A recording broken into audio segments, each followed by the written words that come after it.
વડોદરા મહાનગરપાલિકા ખાતે સામાન્ય સભા યોજાઈ હતી, જે સભામાં હરણી બોટકાંડના મામલે હંગામો થયો હતો।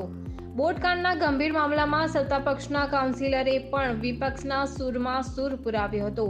ભાજપના કાઉન્સિલર આશિષ જોશીએ સભામાં રજૂઆત કરી હતી। ભાજપના કાઉન્સિલરની સત્તાના શાસકો પર ચઢાઈને પગલે અનેક તર્ક વિતર્કો સર્જાયા છે, જેમાં બોટકાંડના અધિકારીની જવાબદારી નક્કી થવી જોઈએ અને કોર્પોરેશનના અધિકારીઓ પણ આ કેસમાં આરોપી છે, જેથી તેમની સામે પણ કેસ દાખલ થવો જોઈએ। આમ ભાજપ કાઉન્સિલર આશિષ જોશીએ પાલિકા વિભાગ પર ગંભીર આક્ષેપો કર્યા હતા। આપ બધા જ મનુષ્ય છો, આ ધરતી પર આવ્યા છો અને મહાદેવના આશીર્વાદ છે મારા પર। જે પણ કંઈ થશે એ મહાદેવની ઈચ્છાથી થશે।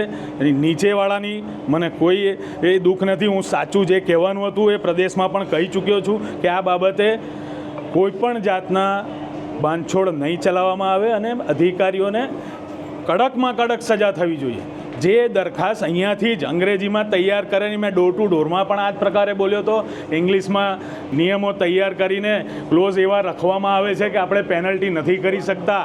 આ જ પ્રમાણેનો આ બી વિષય છે કે અંગ્રેજીમાં લખીને તમે દરખાસ્ત મોકલી દીધી। શું ડિટેલમાં છે એના પર કોઈ પણ પ્રકારની ચર્ચા જો ન થઈ હોય જે તે ટાઈમ અત્યારે બધાએ જ જોયું, કોઈની હાજરીમાં કોઈ આ લખાણ વંચાયું નથી। એટલે આરોપ પ્રત્યારોપ કરતાં પહેલાં જે અધિકારીઓએ આ દરખાસ્ત તૈયાર કરી છે એના પર પગલાં લેવા જરૂરી છે કે આ ઘટનાને જોનાર જાણનાર દરેક હૃદયથી ખૂબ વ્યથિત છે।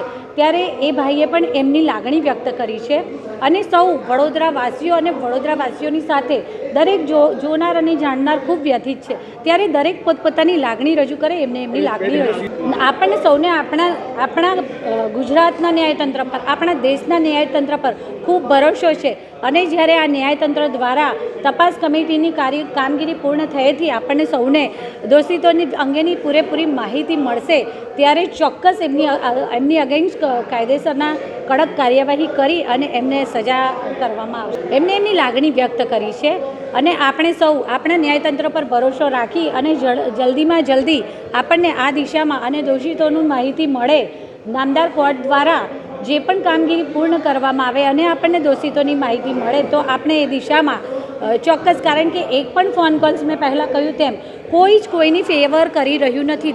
દરેક અસ્તિત્વ એવું ઈચ્છે છે કે ખરેખર જે દોષિત છે એને સજા થાય। મેં કહ્યું તેમ ન્યાયતંત્ર દ્વારા જે પણ દોષિતોની આપણને માહિતી મળશે કે આટલા દોષિત છે, પછી એમાં જે પણ હશે એ કોઈ પણ હોઈ શકે છે, તો એ દોષિતોની સામે ચોક્કસ કડકમાં કડક કાયદેસરની કાર્યવાહી કરવામાં આવશે।